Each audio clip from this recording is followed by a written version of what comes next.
There are some absurd things that can go on in this world that can leave you questioning a lot of things. And one such thing is tattooing a victim's name on the perpetrator's forehead. Well, it wasn't willingly done, but it did happen. Some inmates decided to punish a man who killed a 10-year-old girl by tattooing her name on his forehead. But was it some form of payback? Why did they do it? Let's find out, shall we? Sometime in 2006, news broke out that an inmate had the name of a 10-year-old girl tattooed on his forehead. The inmate was already serving a life sentence for molesting and killing the 10-year-old girl, whose name was Katie. However, even the inmate doesn't know how he got the words Katie's Revenge tattooed across his forehead.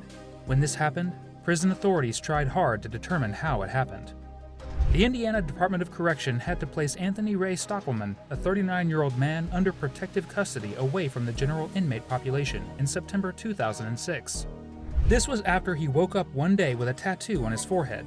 This was reported by Rich Larson, a spokesman for the Wabash Valley Correctional Facility at the time. Stockelman was sentenced to life in prison after being found guilty of the abduction, molesting, and killing of Caitlin Katie Coleman.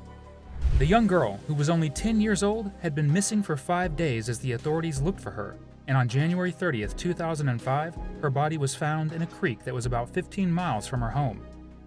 This was somewhere in the southern Indiana town of Crothersville. However, even though the news got to the media, Larson refused to say what Stockelman had said about the situation. He also refused to divulge any information on what the investigators had learned.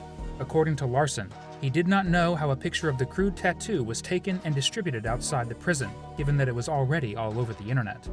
On the other hand, when the news broke in the media and all over the internet, Katie's father, John Neas, was unaware.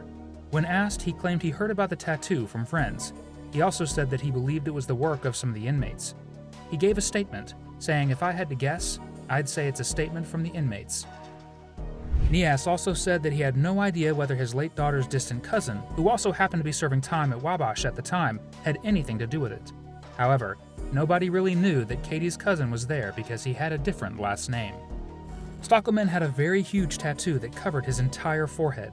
The tattoo had Katie's in large letters and Revenge below in smaller letters. Katie was a bright young girl who enjoyed basketball and the Disney Channel. And when she disappeared, her search had become rather large, all over Crothersville. Initially, the police believed that she was abducted and slain so that she would not reveal the methamphetamine activity that was going on in her neighborhood.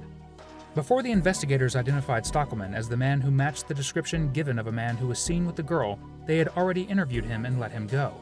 However, shortly after they let him go, another man told the police he was the one they were looking for. This man claimed to be involved in the murder of the young girl. However, that confession was later identified as false.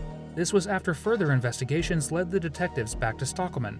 Furthermore, the DNA that was collected at the crime scene was found to be a match for Stockelman.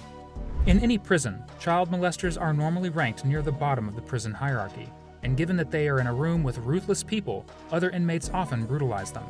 In addition, tattoos are against prison regulations. However, inmates often fashion crude tattoo instruments with plastic utensils and needles. Just thinking about this makes you wonder what they used to tattoo such a large tattoo on Stockelman's forehead. As much as what happened to Stockelman in prison was inhumane, there was minimal sympathy for him in Katie's hometown of Crothersville. In fact, some might even say that nobody had any remorse for him or what happened. Terry Gray, a family friend, said some of the early interviews that they had had with him when he was in prison, when he first got there, was that it was kind of like a vacation to him. Wasn't bad at all. I'd say he probably had a change of heart about that now.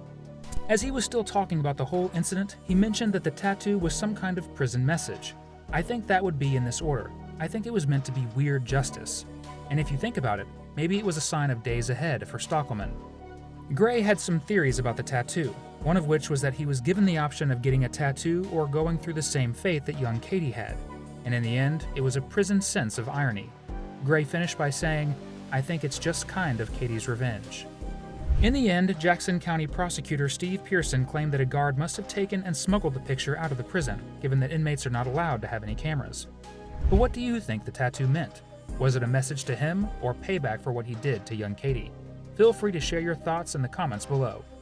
And that's all for today, guys. Make sure to give this video a like and subscribe to the channel for more amazing videos. Until next time.